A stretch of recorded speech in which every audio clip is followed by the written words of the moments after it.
Hello বন্ধুরা, আমি আবারও চলে এলাম ছোট্ট একটা মিনি ব্লগ নিয়ে। আর প্রত্যেকবার করে 4টে করে বাচ্চা দেয়। আর বাচ্চাগুলোকে 1 মাস পরে নিয়ে আসে আমার বাড়িতে, আর যে একটু বড় হয়ে যায় পালিয়ে যায়, জানো তো।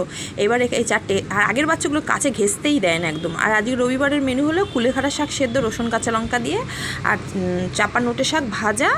আর এইগুলো কেউ খায়নি, এই যে সবার খাওয়া হয়ে গেছে। আর দেখো, আর মাছের ডিম একটুখানি ছিল, ওটা দিয়ে একটা তরকারি, এটাও খাওয়া হয়ে গেছে।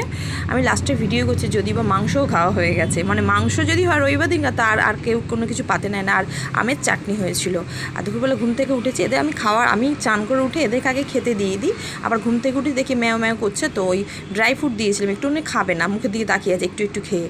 তো আমি আবার এই জন্য ভাত মাখিয়ে, মাছ সেদ্ধ দিয়ে ভাত মাখিয়ে আবার প্লাস্টিকে দিয়েছি। বাটিতে দিই না, বাটি ওই যে দুটো রয়েছে পাশে, কিন্তু বাটিতে খেতে পারে, ছোটো তো ওরা, বাটির মধ্যে উঠে যায়। আর সারা বাড়ি পায়ে পায়ে এঁঠো হবে তার জন্য। আর বিকালবেলা ভালো লাগছিল না ঘরে, তো একটু জিম পার্কে চলে এসেছি অনেক দিন পর। ভিডিওটা যদি ভালো লাগে লাইক করে পাশে থেকে আবার দেখাবেন নতুন ভিডিও।